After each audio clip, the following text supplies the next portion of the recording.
We are You here. are. There you go. So the recording is Thank you. progress. All yours. Yeah. Thank you. Thank you so much, Sunilji and Madanji.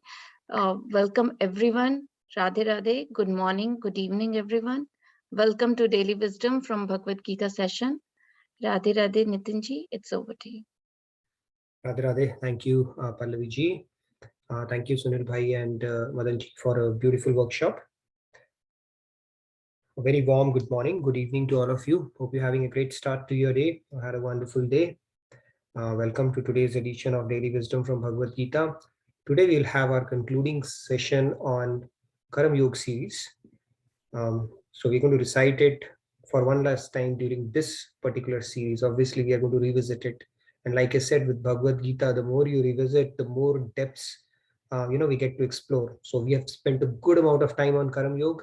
We'll go just a little more deeper today to drive home a few more concepts, and then tomorrow and day after we are going to discuss about Karam Sannyas. How does it stack up against Karam Sannyas? Because this concept confuses a lot of people as well, right? The difference between Karam Yog and Karam Sannyas, and which one is a recommended or a superior path. First of all, what's the difference and which one is a recommended path?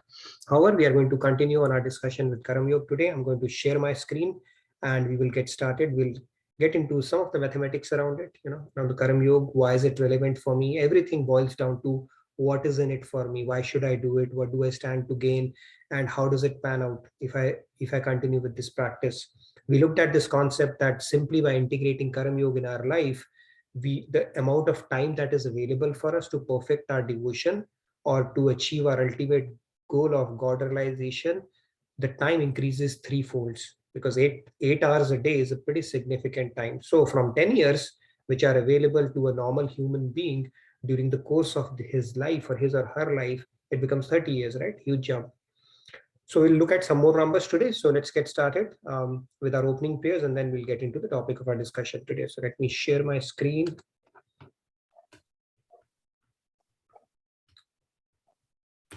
Is everything looking all right? Audio, video?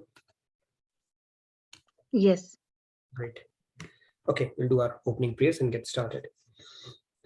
Guru Brahma, Guru Vishnu, Guru Devo Maheshwara, Guru Sakshat Parabrahma, Tasmai Shri Guruve Namaha. Vasudeva Sutam Devam Kamsa Chanuramardanam Devaki Paramanandam Krishnam Vande Jagadgurum. Krishnam Vande Jagadgurum.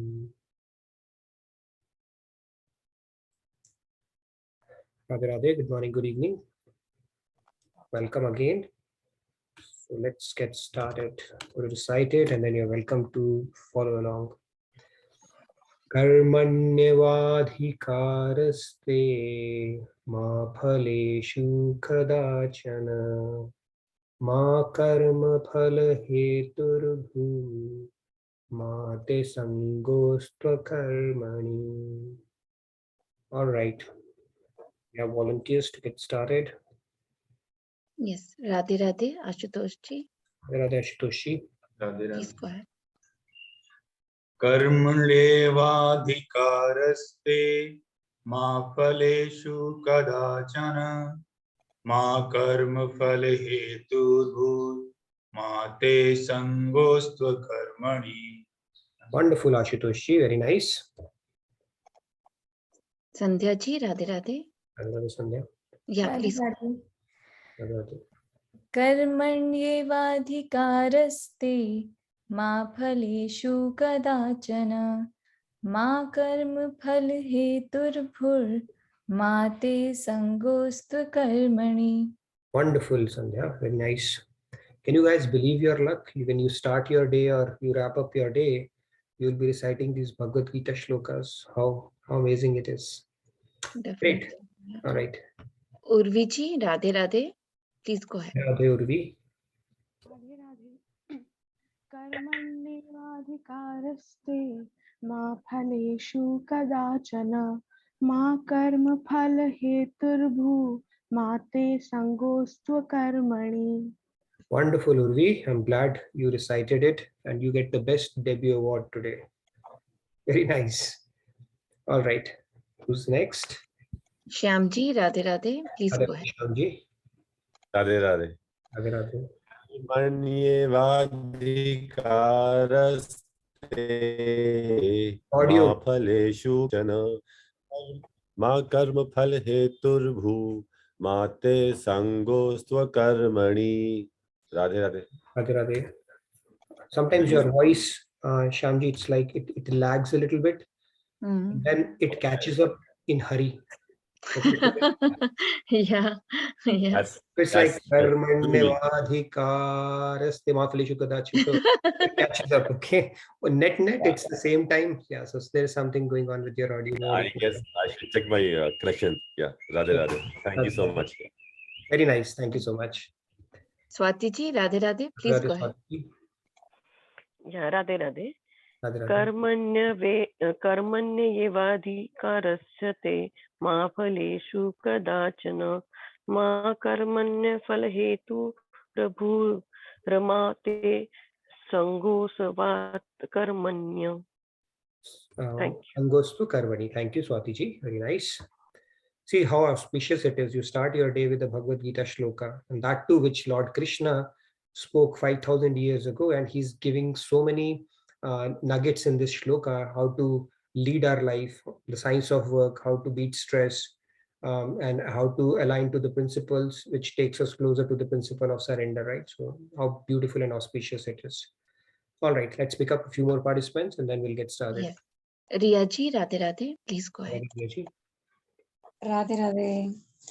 Karmanyevadhikaraste ma phaleshu kadachana ma karma phala heturbhu ma te sangosva karmani. Beautiful. Radhe Radhe. Thank you so much. Radhe Radhe.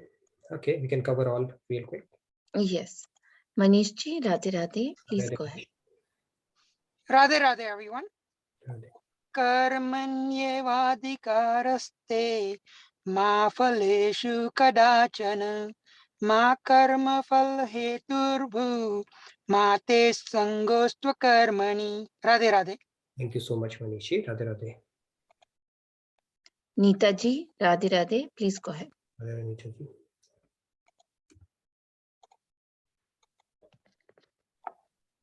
Radhe Radhe. Radhe Radhe. कर्मण्येवाधिकारस्ते मा फलेषु कदाचन मा कर्म फल हेतु भूर्मते संगो अस्व कर्मणि. Radhe Radhe.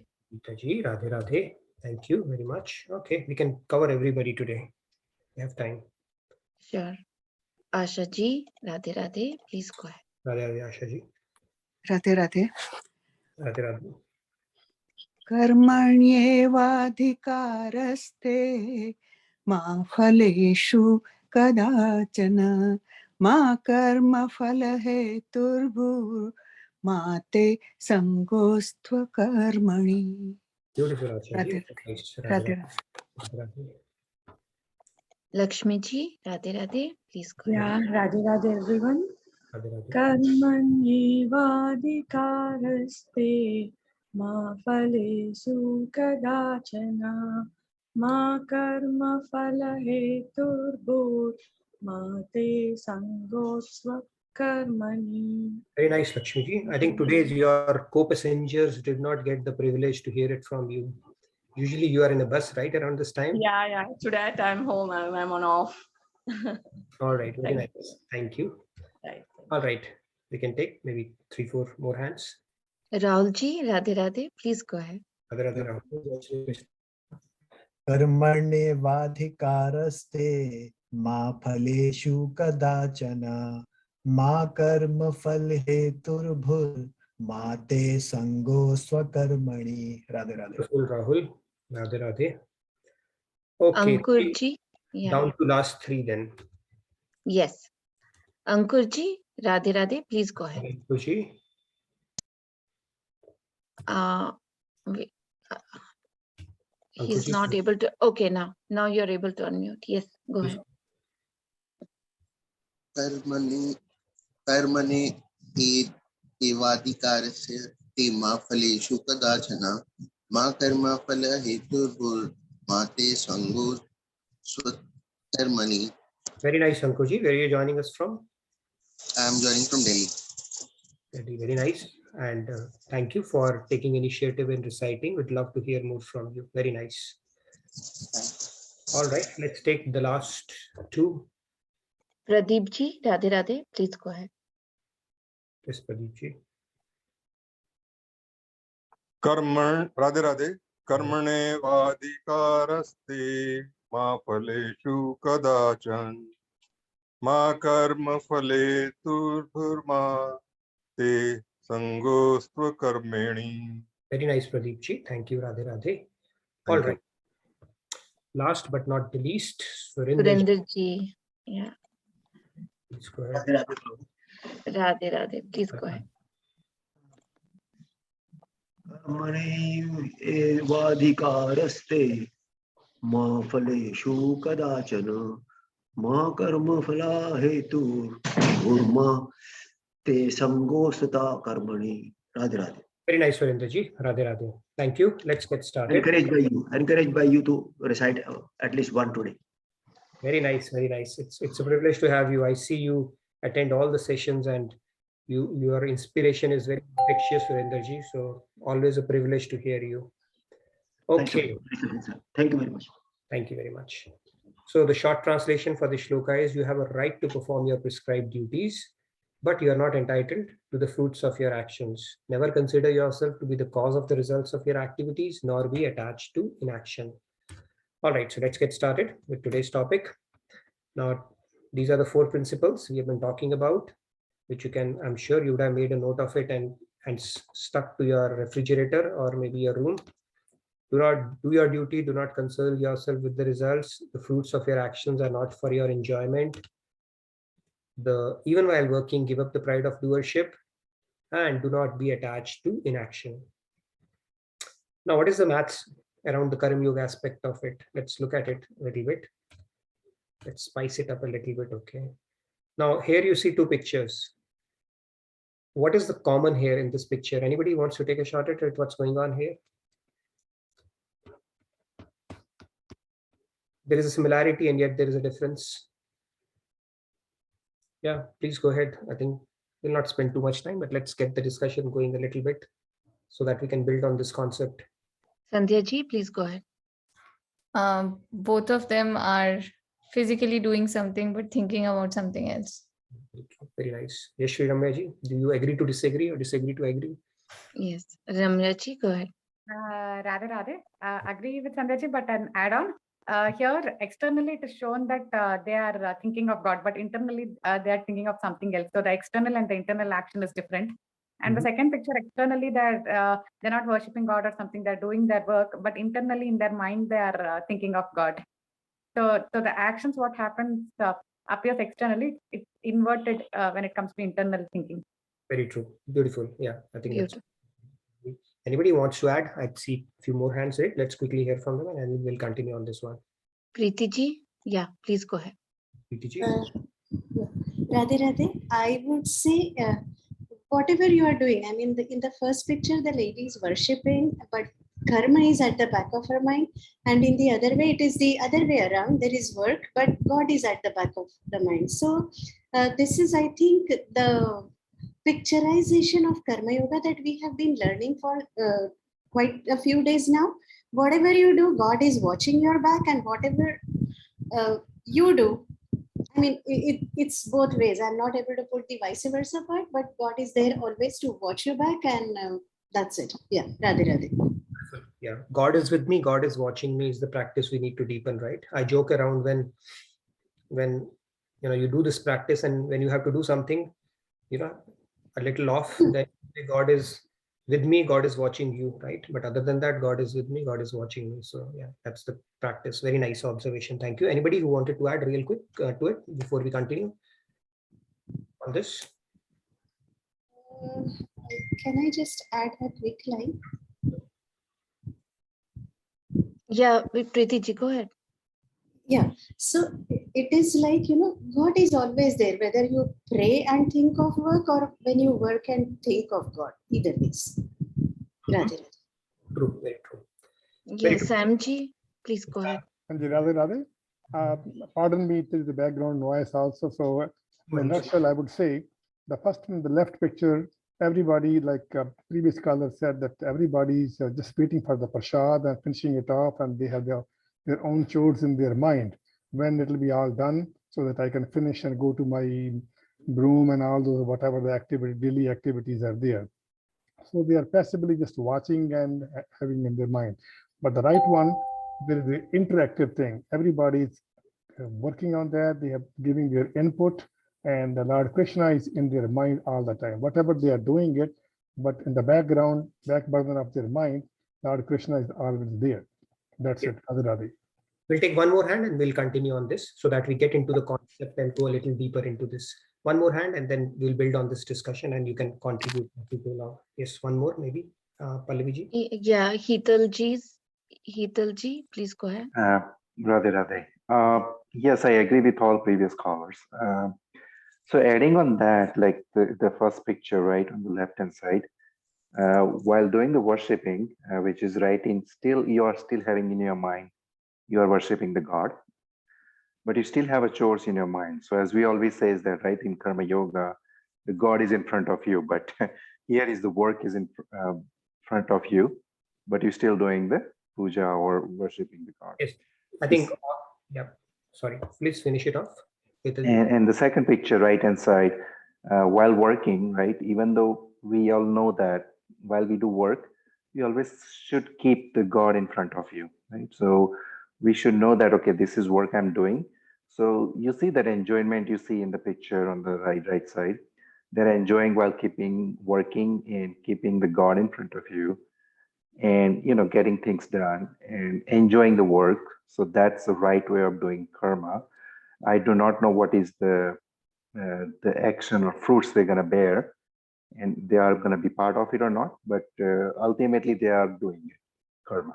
All right, so let's build on that. I think all of you hit the bullseye with regards to your observation, and that means we have been paying close attention to the concept of Karm Yog that we've been discussing.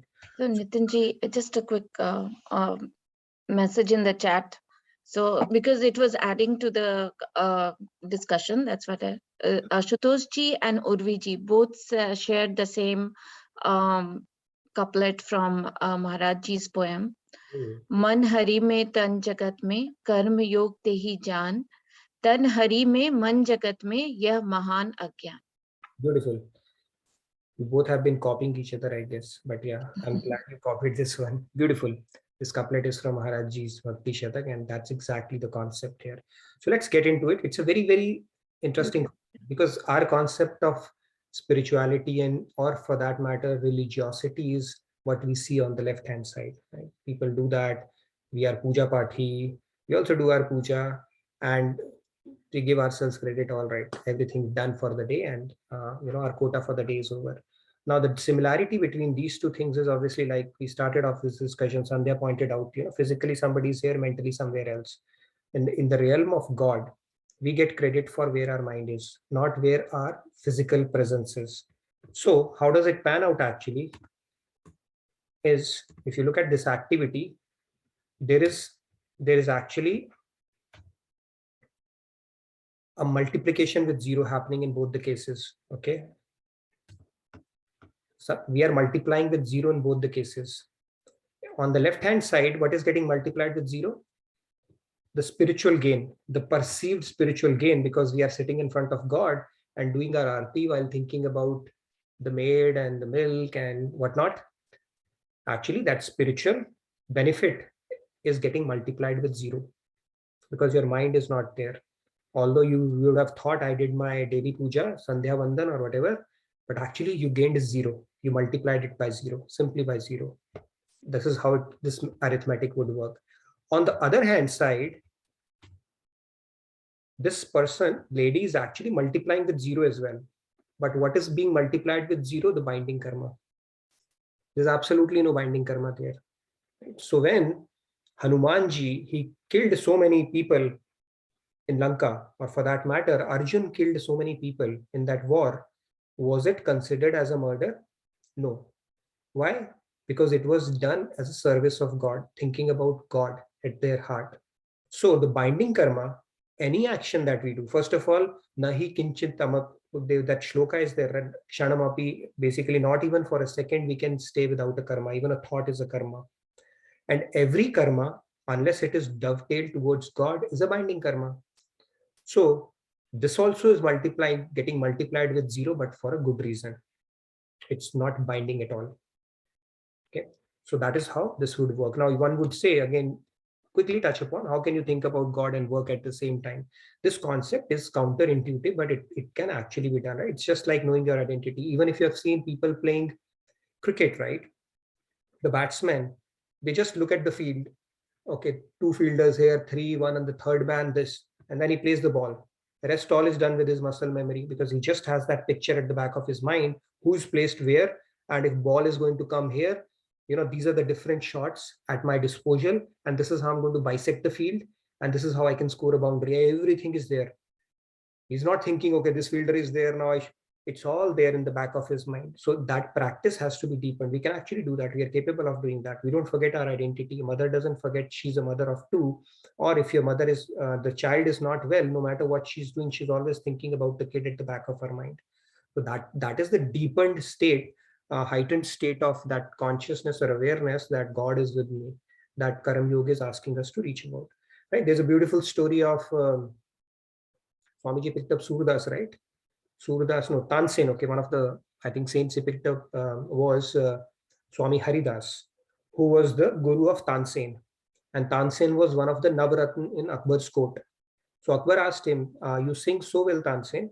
He knew, there were certain rags, they had the proficiencies where they could light up lamps just by singing the rag or bring out rain, Rag Malhar or Rag Deepak. So Tansen, that you sing so well, I would like to know who your guru is. So Tansen said, my guru does not come just like that. We'll have to go and meet him. So both of them went to his guru. And obviously they can't ask or order guru to sing. So he started deliberately playing a chord which was not correct.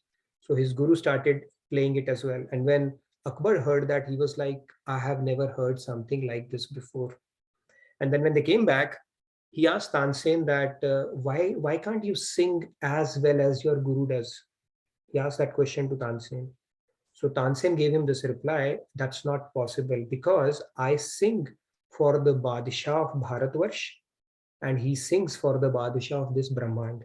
Right? His consciousness is for a higher purpose. So when we do it for God, the concept of Karm Yog, it will bring out our best. When we do it for the sake of the shareholders, making the profit for our company or meeting our goals or sales targets, there will always be a cap. So that was a classic reply, which is pretty amazing, right? And if you look at humanity, even if you go to Christianity, some of the greatest architectures, Roman architectures, some of the greatest dance forms, the classical dance forms, the greatest literature that has been written actually invariably points it back to God. Inspiration has been God. That is where it brings forth the bestest ability of human beings when you start attaching it to a higher purpose. Okay, that is the beauty of Karm Yoga when we start attaching our mind to God. So this is the simple mathematics. You simply do not accrue any binding karma. Why do we repeat in this world? Because we have a backlog. Right? It's a perfect justice dispensing system that we are part of, because the relationship that we have established with God is justice based. What shall we reap? What shall you sow? So shall you reap.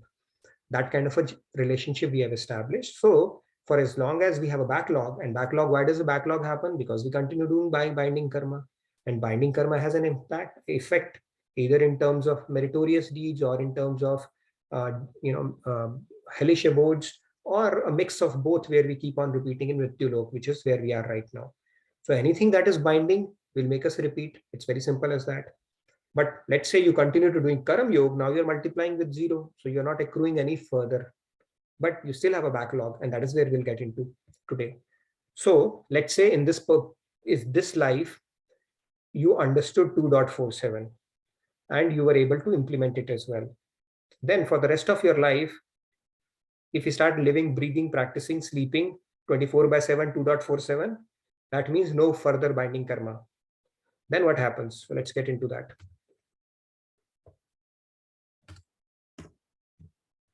Okay. Now, so this is our world, right? This is how we lead our world. However, in Karm Yog, if our mind is attached to God, this link is established all the times. Lord Krishna told Arjun also, Sarveshu Kaleshu Mam Anusmar Yuddhascha. So Sarveshu Kaleshu is the yoga aspect of it. And Yuddhacha means do your duty at this point, which was to fight a war, being a Kshatriya at that point. That is the Karma aspect of it. So that shloka itself is basically telling Arjun to do Karm Yoga.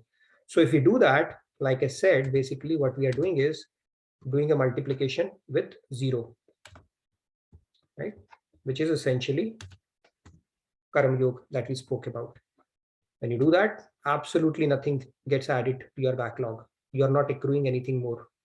Whatever you have is still there. We'll talk about it, but you are not adding anything more to it. Now let's get into a little more. Let's thicken the plot and get this discussion further.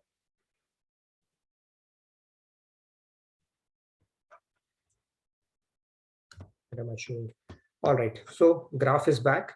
On one side we have Prarabdha and the other side we have Kriyaman. Okay, the Prarabdha and Kriyaman, this concept is very important. And the third thing is called Sanchit Karma, which I'm going to explain in the next slide. So Prarabdha is something that we are, yes, Rupa ji, you had a question? Yes, Rupa ji, please go ahead. Or maybe not. In the previous slide, you have shown two pictures, right? One is in front of God, we are sitting and we are thinking of something else. And the other one is doing your work and thinking of God, right? So what if someone is thinking of God and doing all the bad things? How does it count? Like whether it is abusing or doing a crime or something? Thinking of God and doing bad things, huh? Interesting. So the definition of God be a little messed up in that case, right? And theoretically, it's not possible. It's just like asking a cold fire or a dry water, right? It's an oxymoronic because God is pure. Having godly consciousness and doing bad things is usually not on, unless you are Hanuman and you are doing it for the sake of God, right? Duty of God. Otherwise, it's not possible. I've seen some people, Nitinji. That's why my question raised actually. Otherwise, not. Their knowledge is not proper or they are misguided, but it's not possible. See, we cannot grow mangoes on a hilltop. Can you? No, because the weather is not conducive for that. Similarly, if you are on the path of spirituality, you are attaching yourself to all pure. One of the manifestations or the symptoms would be a personality that would exhibit a behavior that people would like to emulate, not the other way around, right? Now, if somebody is Hanuman and carrying out a duty for Shri Ram and doing that, that is a different matter, but normal people cannot do that. So I think it's some erroneous knowledge or a not proper understanding or something is not right for sure. That equation does not make sense at all. Okay. I know, that's why I'm asking you because I cannot ask that questions to anyone else. So you are the right person. I felt when I asked that. I'm not the right person, but I'm just telling you based on my little understanding that it should not be the case. Right? When you attach yourself to something pure, it should bring in the Devik Gunas. 16.3 talks about all the godly virtues, Devik Guna. So I don't think any of it is Devik Guna, right? If they are doing that. So that means they are negating the very definition of God. Cannot be, if they are doing Tamsik Bhakti, that is a different thing. Maybe Tantrics and all do that, but normally it should not happen. That means they're not really understood devotion in proper light. They need to get their fundamentals corrected. Okay. Someone has messaged in the chat about Ravan and Kans, that they were remembering God, but they were doing all bad things. That's a very valid point. Let's understand this. These people who would think about God in a negative sentiment were not ordinary people. If you go to Bhagavatam, you understand they were already realized souls who took upon a Leela as part of God's divine pastimes to become villains. just to sweeten that Leela, right? If Ram fights against Ravan, I always used to look forward to those fights as a kid. It gives, without a villain, with a villain, the hero gets glorified even more. So they were not ordinary people. For normal people like us, it is not a recommended practice. Okay, scriptures tell us don't go that way, where you can do God realization with a negative sentiment. You cannot do that. They're already realized soul, so they could do that. But if you can get to that state where we are always thinking about God with the feeling of resentment or hatred or anger towards God, go for it. God will still do, because God is pure. It's like a paras money. Whether you do it with love, you do it with anger, you do it accidentally, it will still do its job. But for people like us, it's not a recommended path because it's not practical for us to do that. So, but those were realized saints, so we cannot compare against Ravan and Kans. They were, if you go to Bhagavatam, Jay Vijay, there's a big story about it. They were realized souls. They were his Dwarpal, Ravan, Kumbhakaran, 3 Hiranyaksh, Hiranyakashyap, and then Dhanvantar and Shishupal. They came in 3 lives, but they were realized souls. So it's not a recommended path for ordinary souls. So getting back to the discussion, we have Prarabdha aspect of it, and then we have Kriyaman. So Prarabdha is like the part that we are born with, which is called destiny, that we are born with. It is the non-negotiable part that we have to deal with.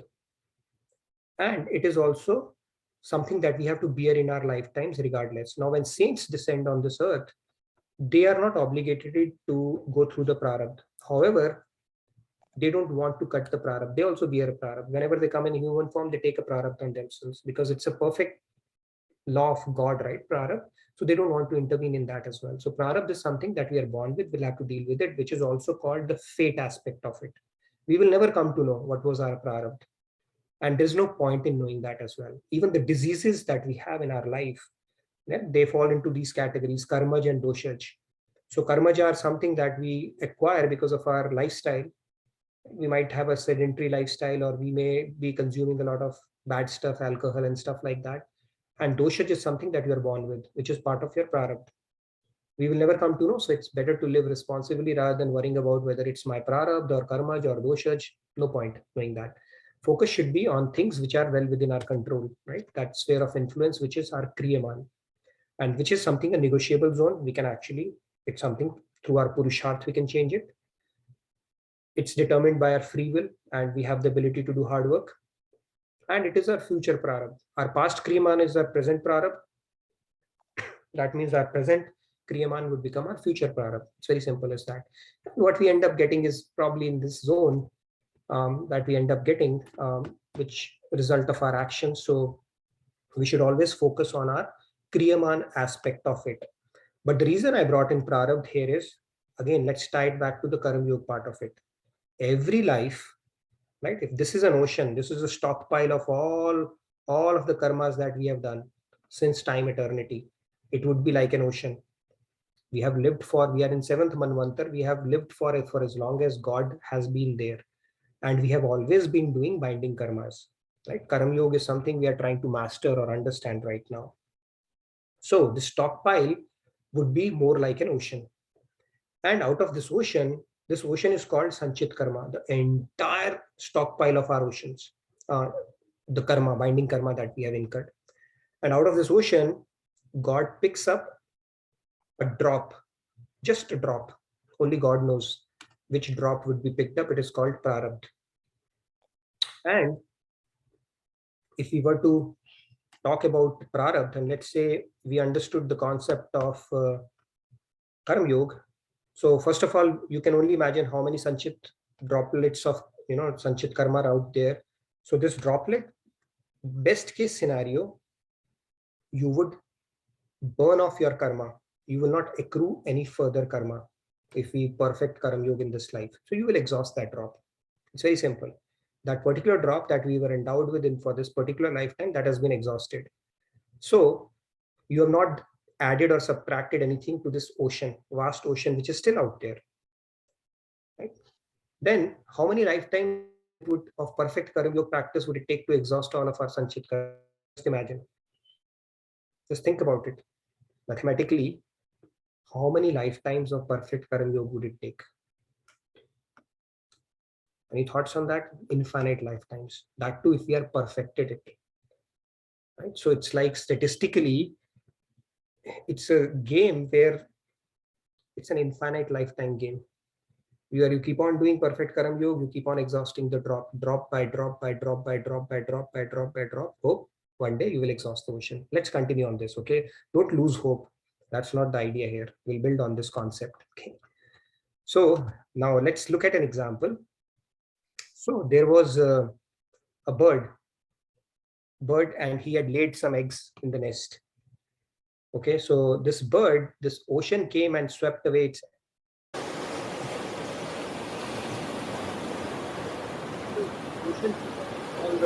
all the eggs, and then what bird did was it did not give up hope. In our scriptures it is called dhriti. That word dhriti is used. Dhriti means the resolve. So rather than giving up, what it started doing is it started going back to the ocean and taking a drop and putting it back. Okay. And then its cohort and some of his friends and family saw that and they asked, what are you doing?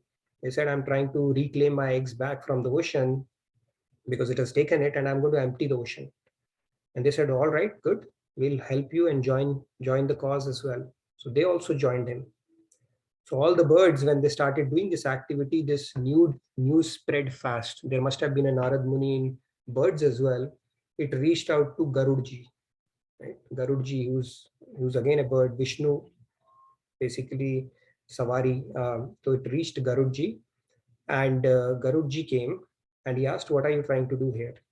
So they said, this is what has happened. Our friends' eggs, they've been claimed by the ocean and we are going to empty this ocean to reclaim it back. So Garud says to the ocean, just return back the eggs, otherwise I'll take you to task. Okay.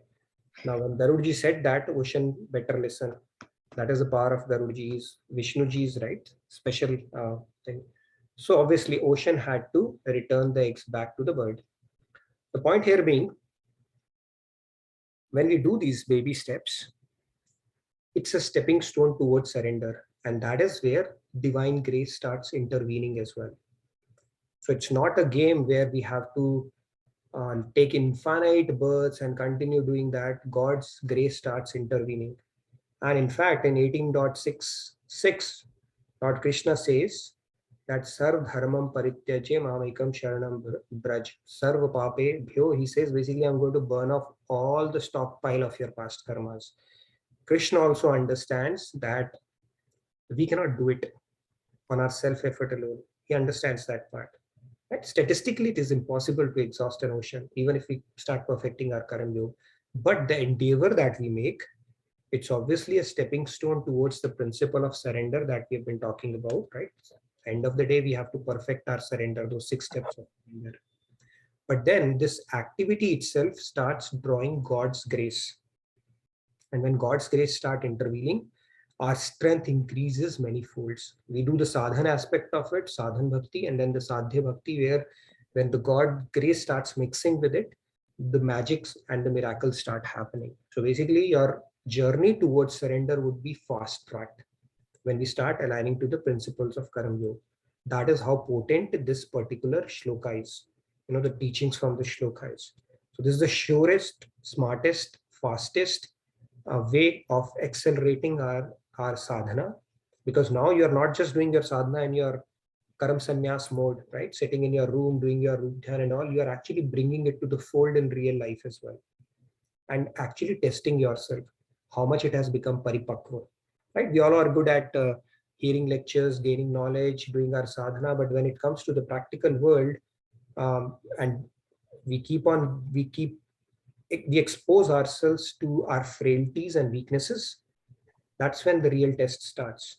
And if we can start practicing Karm Yog and start deepening this principle in our head, this can really accelerate our growth, because now you can really put this knowledge to use in your day-to-day life, into situations that come, in the dealings with people, situations when you feel envious, you feel angry, you feel like gossiping, you feel like fault finding, you feel like controlling people around you, you have attachment to your kids and everything, you start worrying about things which are beyond your control.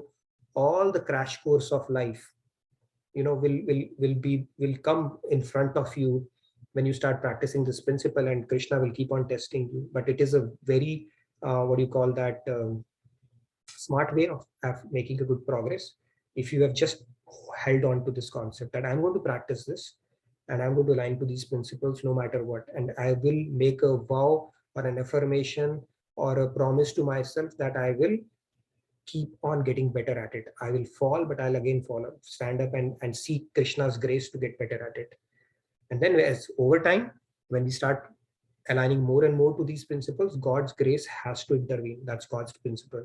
And that will start doing its magic around it.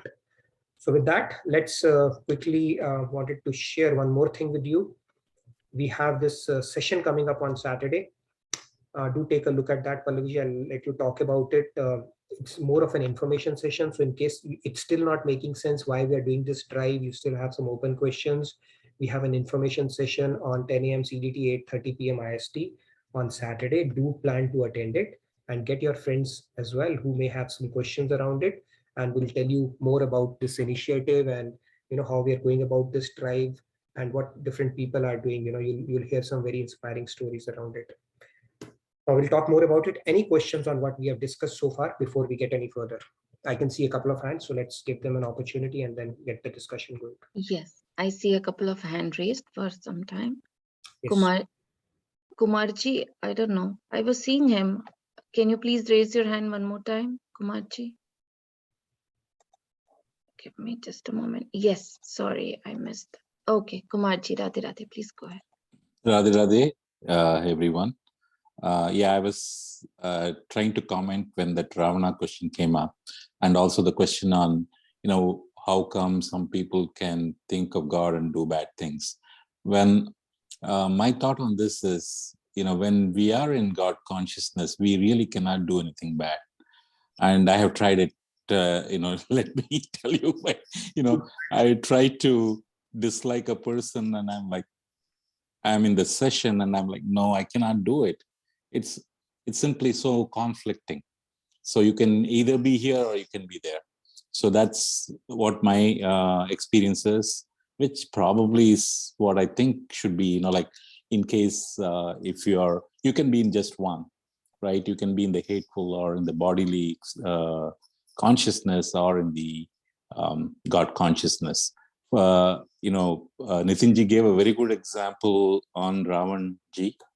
Ravanji, because he was a great devotee of Shiva. So in his God consciousness, he was a great guy, but suddenly he just dropped. Even, of course, we should not question all these characters coming in God's Leela, right? They're just playing a part.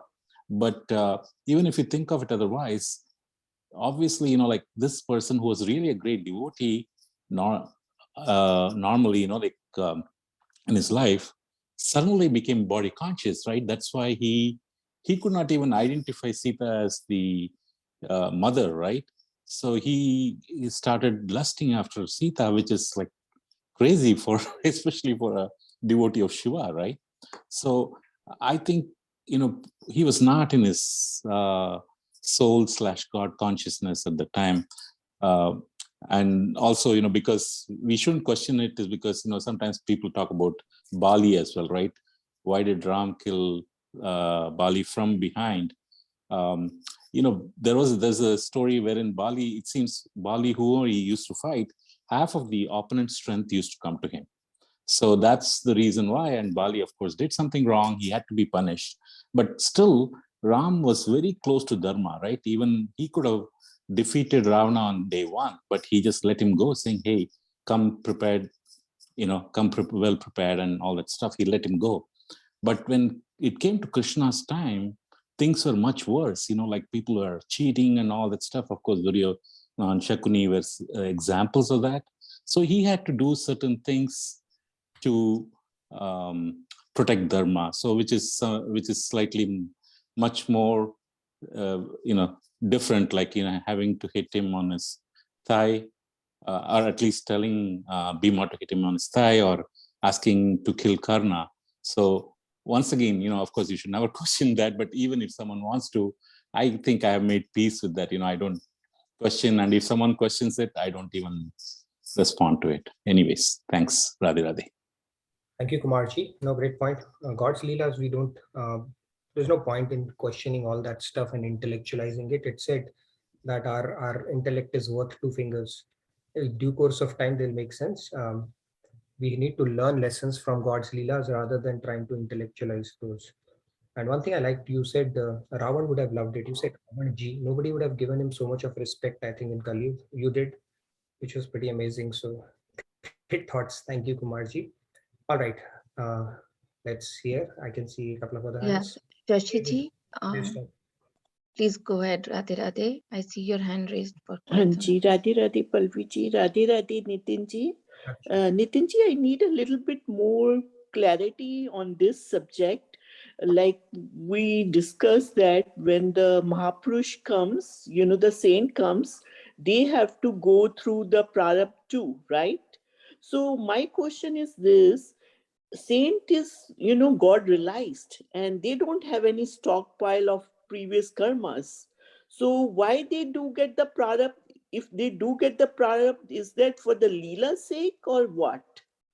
Yeah, that is true actually. So when typically anybody that comes in a human form, right, they have some kind of a prarabdha that they have to take. I think that is probably the rule of taking avatar here or even coming down on this earth. But at the other hand, if you look at it, they are Vide. Right? For people, it seems like Ramakrishna Paramhamsa is having cancer and he's struggling and stuff like that. But for them, it doesn't matter actually. They are already beyond part of it.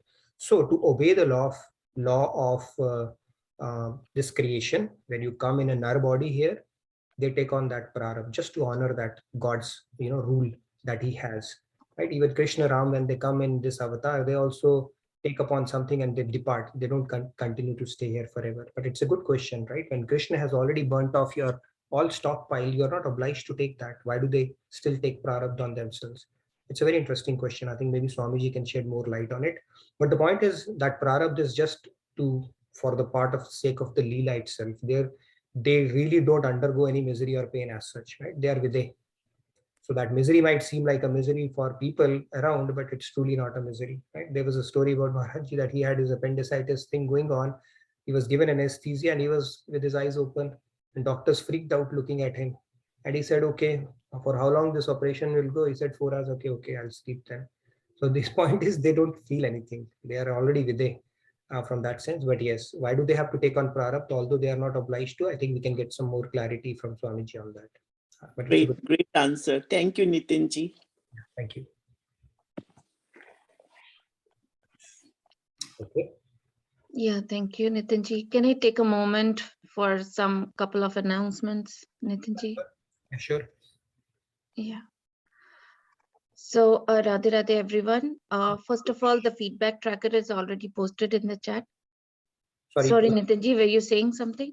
Yeah, I said there's something was created for the Seva thing you wanted to show. Yes, I want to share that. Give me just. And I've already spoken about the information session that is going to happen on Saturday. Share that again. And other announcements you want to make before we can continue with our discussion points. Yeah, I will just bring that screen. And tomorrow we talk about Karm Sannyas. Okay, that is a very important topic as well. We'll discuss that in detail and try to make sense of it, which is superior what Lord Krishna is saying and some of the scriptural insight around it as well. Are you able to see my screen, Nitin Ji? Yes, you're able to. So this is about, this is a very very important event about sharing about information, Walk for Education and Healthcare, JK Yog Global Initiative to support the underprivileged. So this is a milestone inspiration session. It's a big, the big milestone amount we have already raised, which is a great support. And look at the goal, it is the 1 million goal, and we have already raised 252K, more than 252K, which is a huge support from everyone. And there will be more information about how what are the what all events are going to. Give me just a moment, I can bring more, that how tremendous successful event it is there and what events are planned in the different areas of the country.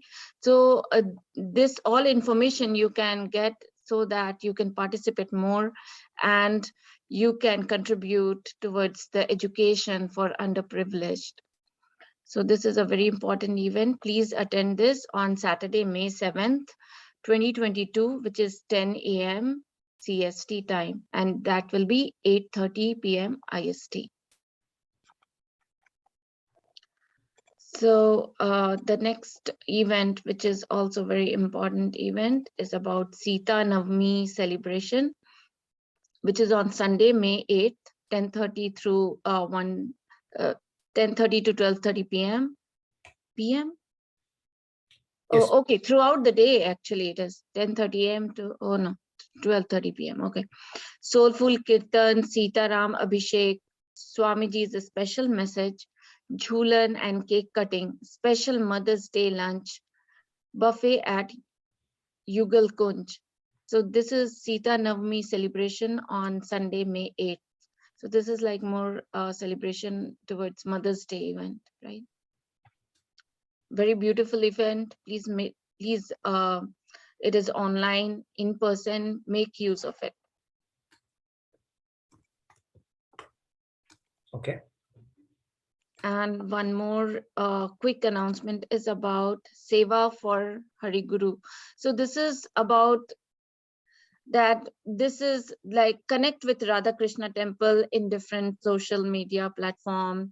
So I know, go ahead and like Radha Krishna temple on Facebook, follow on Twitter and Instagram, so that you get more information about all the events and all the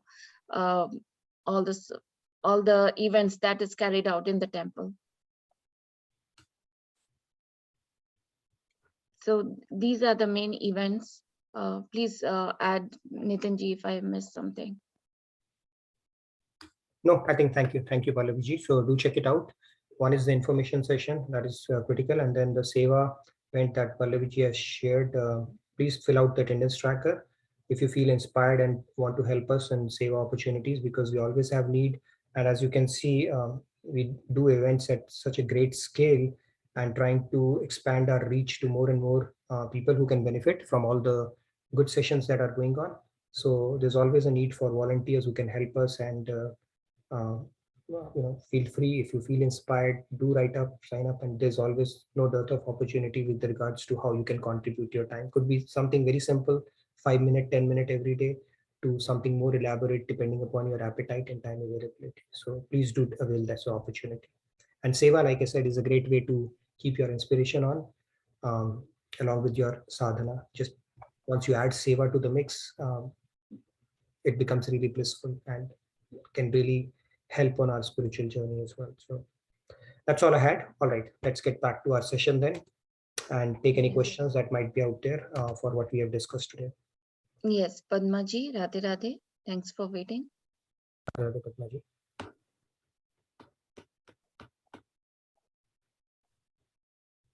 You are on mute. Now I'm unmuted. Radhe Radhe. Just a few thoughts that I wanted to share. Again, this could be scripturally correct or not, but Ravanji, right? Even if we simply think about Ravanji or any director director any movie, to play an antagonist, it's not an easy track. The willingness to actually be in that job, take the duty upon themselves and set an example of what we should not do. It takes courage and conviction and a true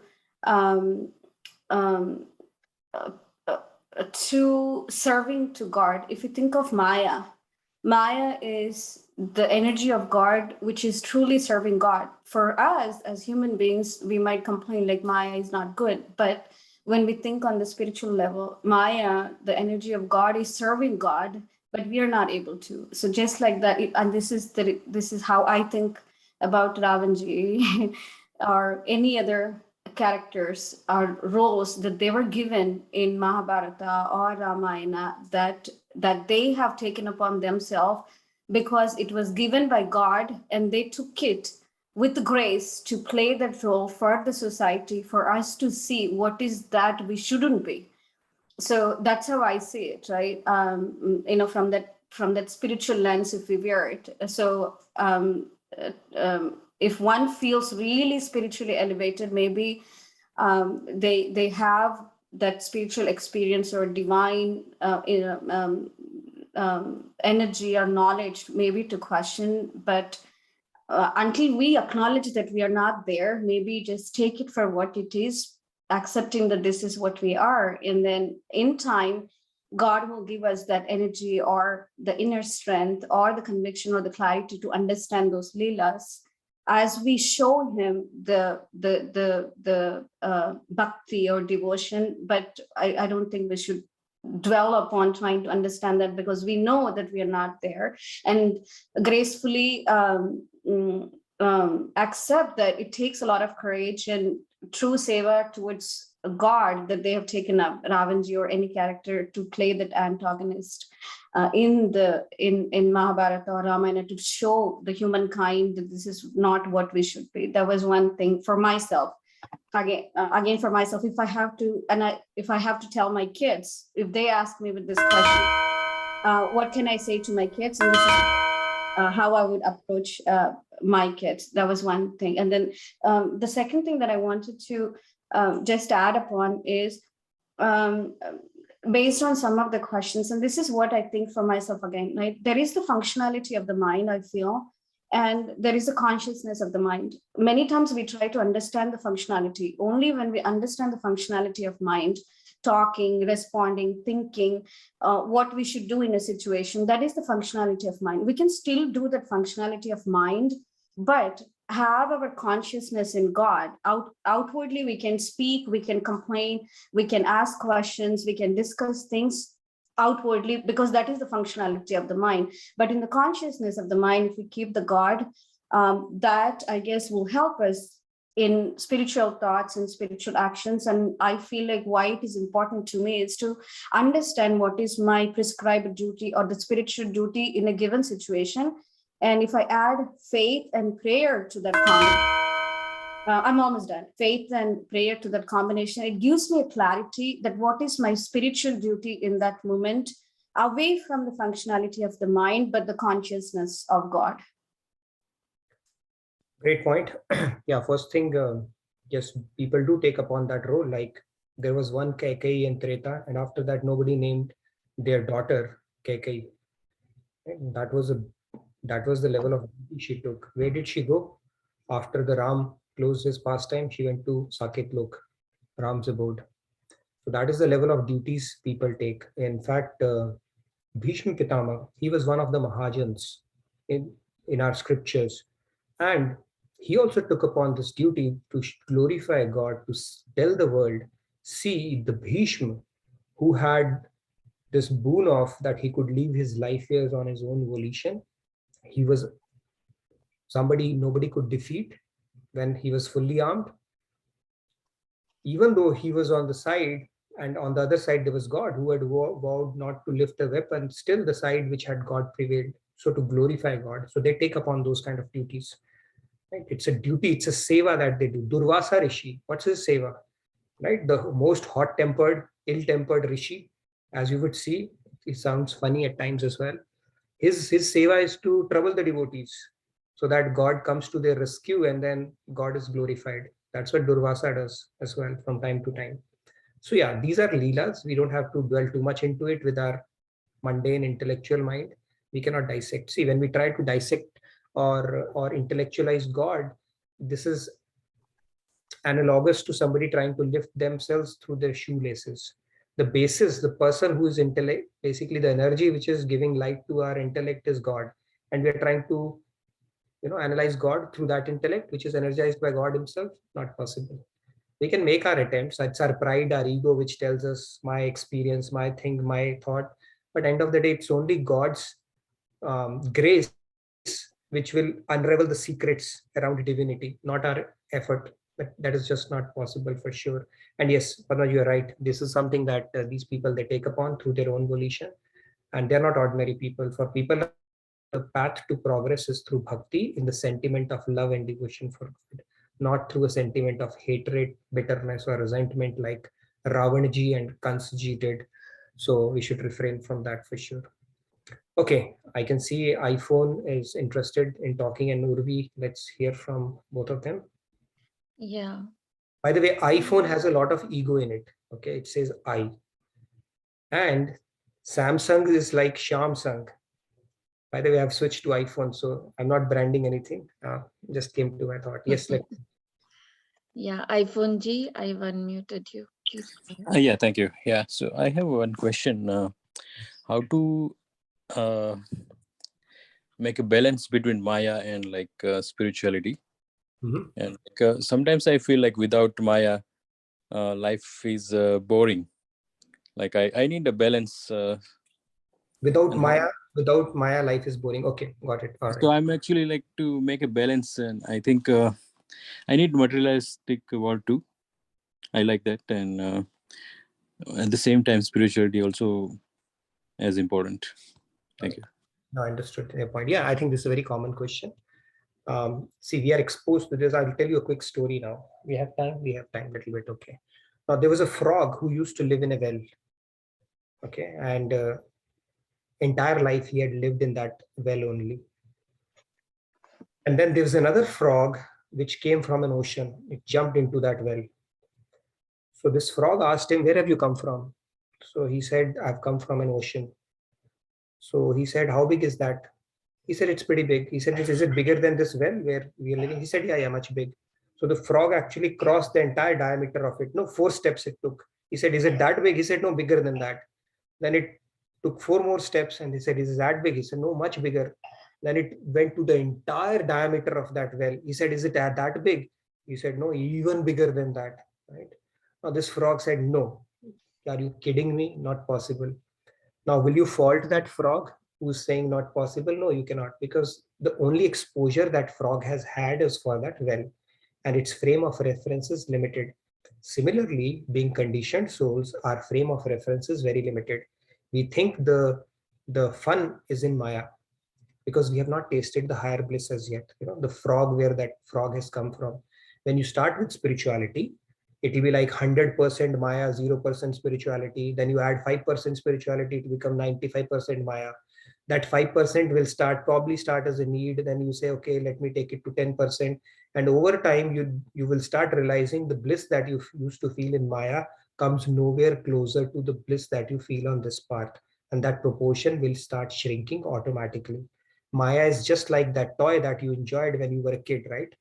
Right? I'm not saying we play with dolls, or there are toys that we play with. But when we grow up, we don't relish those toys anymore. It's the same in the path of spirituality. You enjoy certain things. You might enjoy partying, meeting your friends, doing potlucks, doing parties, drinking away to glory. But over time, these things will start becoming insipid, tasteless in front of the higher bliss you start experiencing. So it's just our conditioned state because of which we think that way. But as you would realize, if you continue on this path, the bliss that divinity is capable of giving us is much higher. And then even the mic enjoyment, you would be able to see it in perspective. It doesn't that you shun everything, but then you see it in perspective. But you start tapping into a higher bliss, better quality bliss. Right? It is said that mic bliss is like a neem. When you taste chocolate, would you like to go back to neem? You would not. But just because you have not tasted chocolate, you think neem is the best thing that I can serve myself. That is how our scripture status. So we just have to experience it to, increasing our desire and greed for this. But experience has to come first of all. And that's where we will see Maya, it doesn't give you that kick that you are looking for. You're getting a better kick somewhere else. What a beautiful explanation. Yeah, Neem Karoli Baba. I'll give you an example of that. This guy, not Zuckerberg, Krishna Das, Ram Das rather, he was a Harvard professor. He went to him and he used to miss his mom. He had lost her recently and he used to look at stars and he was experimenting with LSDs. LSDs is something that can give you the highest Maya kick. We talk about the bliss in Maya. I've not tried an LSD, but I can conceptualize. It can knock you off for 3 days. Okay, take you to a pure heaven kind of a bliss. He used to take those pills just to feel at ease. and one pill will knock you for 3 days. And this guy was carrying that pills, and Neem Karoli Baba was sitting there. He knew that, he could read him, right? He said, okay, you got some pills, right? Show me what's in your hand. And he just showed him that. He said, okay, give it to me. He popped it in his mouth, and no reaction whatsoever. And he said, you got more of it? He gave him 2 or 3 more. He popped all of these, nothing. That proved to him that this guy is actually tapping into something much higher than what I have been exposed to. So these drugs and this bliss and this kick that we get from Maya is nothing when you start tapping into the divine. So Neem Karoli Baba, just imagine 4 LSDs and this guy is normal. That means he's enjoying, he's relishing a much higher level of bliss. So that is the whole idea. But we have to persist and actually start exploring on this path, and then it will start revealing itself, the bliss that you are capable of getting. All right, long answer to a short question. Sorry about that. Let's hear from Urvi now. Yeah, Mr. iPhone G has said, thank you very much for answering my question. Okay, thank you for thanking. Urvi, Radhe Radhe, please go ahead. Thank you. Radhe Radhe. Since we had a short discussion about the sufferings of saints, which seem to be but are not there in reality, I also had a short question that Maharaji many times says that you people cannot even imagine the amount of labor and pain that I undertake for your welfare. And he's also given this thing that par dukh dukh sukh sukh par dekhe hi, that God and Guru feel happy looking at the happiness of others and feel miserable when others are sad. So I don't know, they cannot feel sad and unhappy, and these things are also there. So what is it all about? This is my question. Yeah, it's not material sadness and all that stuff. It is actually operating from a higher level of consciousness, right? When they work hard for us, they understand and see, it's like, first of all, they're not obliged to come here. They can simply relish the bliss of God in Golok and not have to come back again. If I think about Swamiji, he can simply sit in his room and do his sadhana and relish that bliss. People sit in samadhis for years and years together. Why does he have to expose himself to the world at the expense of his own bliss and do this seva? So they are operating from a higher consciousness. That sadness is not like the material sadness that we have, where, oh my God, this person did like this, and I worked so hard on this person, and now again he's back to it, and I'm depressed and I'll keep dwelling upon it. That sadness is a figure of speech in the sense that they feel compassion towards the soul, that, they were almost there and now again they have started taking a U-turn in life. Or now, the Hisab Kitab was getting all right, and now again they have started resorting to things which are derailing their journey. So it is born out of spiritual compassion and not so much material compassion that we think, right? It's not like they're sad and upset and getting, their job is to continue doing that. That is why Guru is Guru, God is God, because it is eternal forgiveness that they give you. They will start from scratch with you again, because they will not say, hey, by the way, you thought like this about me, now I will not be your Guru anymore. No, they will still start from scratch with you, because that is their job. That is what they're here for, right? And eternal compassion and eternal forgiveness is what they operate from. But yes, when we increase their work, when we are there and then yet, do not follow those principles, when we have that potential and they think now we might, tread on this path without any obstacles and still we resort to kusang, or they feel about that, but it is more born out of spiritual compassion than anything else. It's not that they will give up on that, they will still continue to do that, and they work really hard on us, right? It is said that we think we are doing seva for our Guru. Actually, the Guru is doing our seva. They are actually fighting with our prarabdha. They are actually giving us a push when our bad sanskars come, and they are actually doing the anartha nivritti and yogakshem, and from time to time, so many small things they are doing for us just so that we continue our journey. But because of our neglectful negligence and that free will that we have, we can still override it. Then they cannot really do anything. But it's not that they will let our hand go. They will still catch on to it and start working on us whenever we present the next opportunity. So Urvi, your question, I get that, but it's more a spiritual compassion more than a material compassion, and we can see the difference between these two. We did that in one of the sessions. I'll be happy to share that with you. Okay, thank you, Radhe Radhe. Hope that was helpful. Yeah, thank you for this explanation, beautiful explanation, Nitinji. Ankurji has asked that can we get the recording of this session of Karm Yog? Yes, you will get recordings. I put it typically after a week. That's when I get the videos. So I've already posted 2. I'll post the third, fourth. So all the series you should be able to get after a week. So keep looking out for that. And if you've already joined our portal, you should be able to see when the recording is uploaded and you'll get a notification for that. But yes, it will be shared. Okay, I think we're done. It was a pretty loaded session. Yeah, everyone is in deep thought that what to ask and what to do. Okay. Right. All for good reasons though, so that's nice. Yes, I saw RTG's hand raised, but now she has lowered it down, it looks like. RTG, you're not allowed to lower your hand. Okay, that's one of the principles we follow in this session. RTG, do you have, I don't know, she's not here anymore. And Okay, all right. Oh, she has raised it. Okay, RTG, I've unmuted you. Please go ahead. Thank you, ma'am, for giving the opportunity. Actually, I get disconnected. I'm in a school and it is a rural belt of Varanasi. So my question is this, that when I went to Swamiji's retreat in Orissa, there I got that checkbook for that donation. And to people, if I talk, it is, I mean, they say that Guru do it for the sake of, even if they are selfless. Glory is the byproduct. You cannot say it is selfless. How to convince, like? No, we don't have to convince it. Why do we need to convince? Are we convinced? When our guru or a saint, they tell us something, are we convinced? We're not, right? If we were convinced, one lecture would change our life. So we all learn at our own pace. We should not even attempt to convince somebody.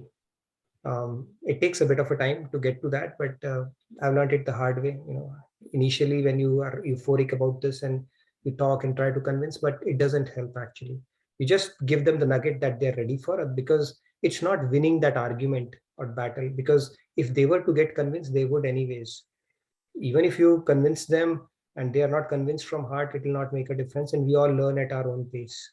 So you can tell them, but beyond a point, there's no point in arguing with somebody. The world, every statement, every opinion, every thought can have a counter statement, counter thought, counter opinion. For how long you will continue to do that? It's pointless to do that. There's a story of a saint where there used to be a big debater around that time, and he was brought in to debate with him. And the moment he would debate, the first thing he started off with was, there is no God. So the saint, did he argue with him? No. He said and went and hugged him. And then he said, I maintain there is no God. Don't you have anything to say about that? He said, no, wonderful. What a thought, he said, and again hugged him. And then he said, why are you not debating? He said, I'm just thinking, you are so smart. So the person who has created you, how smart he must be, right? And that's it, end of the argument. There's no point in arguing with people, because sometimes we are predisposed to thinking in a certain way, and the world works in a very interesting ways. If we think we can crack somebody's head and make them convinced, it's a futile battle. If somebody's ready for it, they'll anyway get it. And when we are not convinced, just by hearing one lecture of Guru, it takes us so many sessions, so many knowledge repetitions just to understand a small concept. How can we expect that people will simply hear from us and understand what we are trying to say? It's a very unfair expectation. So we should let go of it and let them learn at their own pace. If they are soliciting opinion, yes, we can give them. But beyond a point, we should not break our head over trying to convince anybody on anything. I see Manishji hand raised. Yes, Manishi, maybe the last hand, and then we can do our closing prayers. Yes, Manishji, Radhe Radhe. Yes, Radhe Radhe. Just wanted to comment on what you just said. I had a similar experience just yesterday. I was trying to explain to, about Swamiji, about God. And I said, do you believe in God? They said, no. And then I said, okay. And then I said, well, do you believe in reincarnation? And they said, no. And I try to give an example of, how the Swamiji says that, how do you explain the fact that when a child is born, they're blind? how do you explain that when a child cries or gets scared when they haven't even experienced anything, and they're like, they're just, it's part of the thing. And I was like, okay, well, I can't convince anything and there's nothing to do. So I said, okay. And I just said, because if you can't, until people are ready, you can't really, do anything for them. So you just move on. There are two quotations that come to my mind on the funnier side. One is that if you can't convince them, confuse them. Okay. And second is don't argue with, see, I'm not saying somebody else is fool. I'm a fool myself. Okay.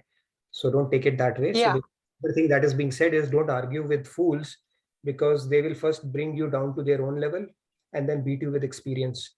So we should be careful in picking our battles, not with everybody and not just for the sake of winning an argument, because it doesn't help at times. We should know when to let go of it, because if we'll start picking all the battles that come our way, that is not a very productive use of our time and energy. We will lose time, precious time that we could have otherwise spent in devotion and cultivating noble sentiments and a lot of other good things.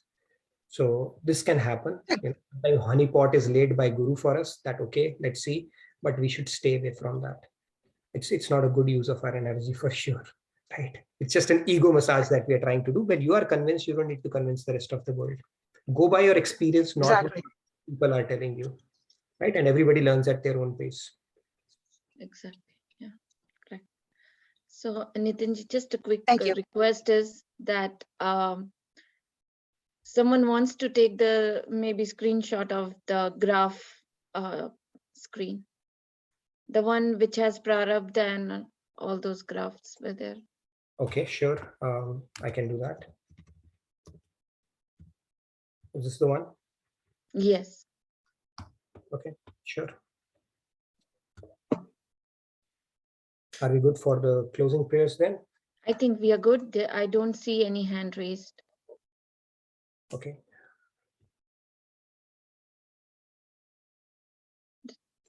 Manishji wants to recite. Let's do that. Let's go ahead. Okay, Manishji. Sarve. Okinaha Sarve bhavantu. Ramaya Sarve bhadrani paschyantu. Ma Kashchid dukh bhag bhavet. Om Shanti Shanti Shanti. Radhe Radhe. Radhe Radhe. Thank you, everybody. I look forward to seeing you tomorrow on an interesting discussion on Karam Sannyas. Stay blessed, stay safe, and I'll see you all tomorrow. And thank you for the opportunity. Yeah, thank you, Nitinji, for such an awesome session. Thank you, everyone, for some enthusiastic participation. Have a blessed day. Have a blessed night. See you all tomorrow. Radhe Radhe. Thank you, everybody. Radhe Radhe. Radhe Radhe.